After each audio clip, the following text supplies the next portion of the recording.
لو انت فكرت ان انت تاخد هرمون يبقى اكيد 1,000,000% لازم تكون عارف ايه التحاليل اللي انت المفروض تعملها قبل ما تبدأ كورس الهرمونات.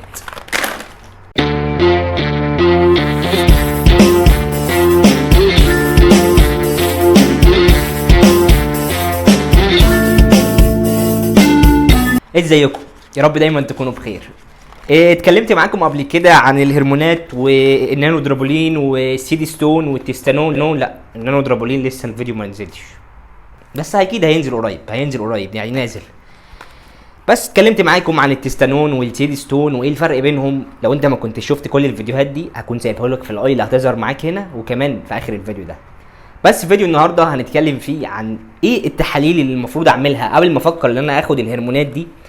ايه التحاليل اللي المفروض اعملها عشان اطمن وممكن اقدر اخد الهرمونات ولا هتكون مضره بالنسبه لي. بس خلينا قبل ما نبدا احب اعرفك بنفسي. انا اسمي فادي، بقدم نصايح عن التمارين والتغذيه والهرمونات. لو انت كنت اول مره تشوفني واول مره تدخل القناه بتاعتي اكيد ما تنساش تعمل لايك، واللي انت تشترك معايا في القناه دي اهم حاجه عشان تقدر ان انت تشوفني تاني، وتفعل جرس التنبيه عشان اي فيديو جديد ينزل يوصلك باشعار. طيب خلينا النهارده نتكلم عن التحاليل اللي انت المفروض تعملها اول ما تفكر ان انت تاخد هرمونات. واول حاجه انت المفروض تعملها لو انت بتاخد هرمونات او فكرت ان انت تاخد هرمونات، هما هيكونوا تقريبا 6 حاجات او 7 تحاليل بالظبط لازم اللي انت تعملهم، سواء قبل ما بتعمل هرمون او بعد ما تاخد هرمون، عشان تطمن على الوظائف الداخليه بتاعه الجسم قبل ما تبدا اللي انت تفكر او قبل ما تبدا في كورس الهرمون.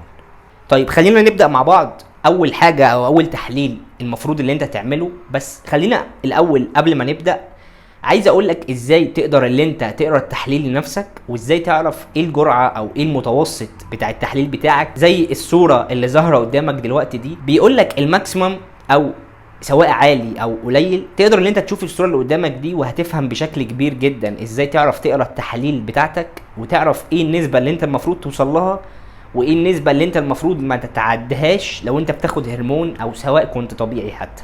اول حاجه المفروض اللي انت تعملها او اول تحليل وهو تحليل وظائف الكبد، ودي لو لقيتها عاليه شويه فدي مش هيكون فيها اي مشكله، لان انت بتبقى بتتمرن وفي ستريس بشكل كبير جدا لو انت في فتره تمرين او في حياتك.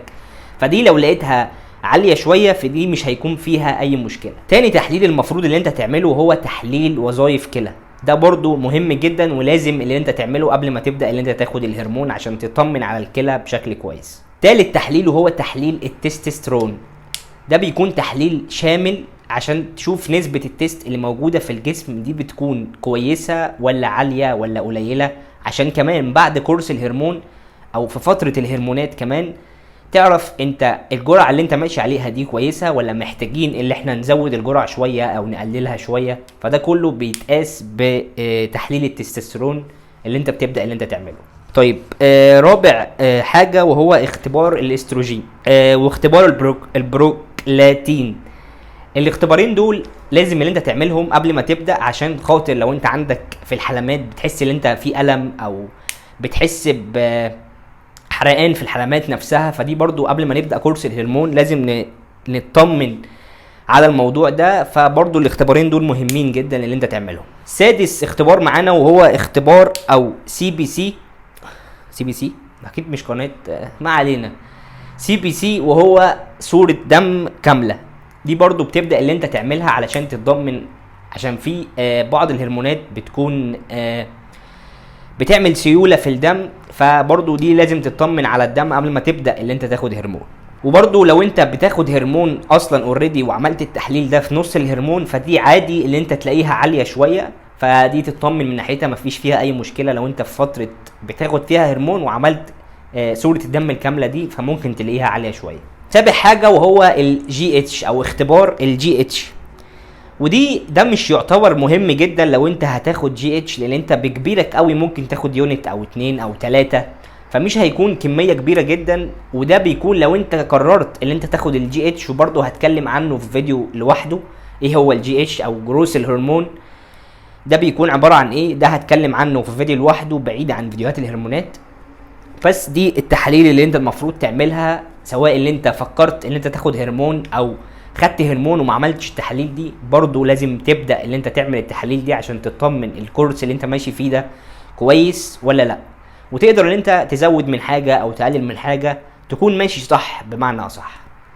وبرضه هكون كاتب لك كل التحاليل دي بالتفصيل في وصف الفيديو ده، وكمان في اول كومنت عشان تقدر ان انت ترجع لها لو في حاجه فاتتك او في حاجه انا ما قلتهاش بالتفصيل، برضه هكون سايبها لك في وصف الفيديو ده.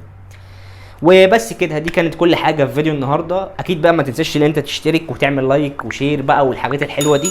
واكيد لو انت ما كنتش شفت فيديوهات الهرمونات اللي انا اتكلمت فيها، وكمان في هرمونات تانية كتير برضو لسه ما اتكلمناش عليها، هتكلم عنها في فيديوهات تانية. بس كل اللي احنا اتكلمنا عنه التيدستون والتستانون، الفيديوهات دي لو انت ما كنتش شفتها هكون سايبهولك في اخر الفيديو ده وكمان في وصف الفيديو ده. وبس كده عشان خاطر ما اطولش عليكم، شكرا ليكم على المشاهده، اشوفكم ان شاء الله في فيديوهات جايه على خير. باي باي.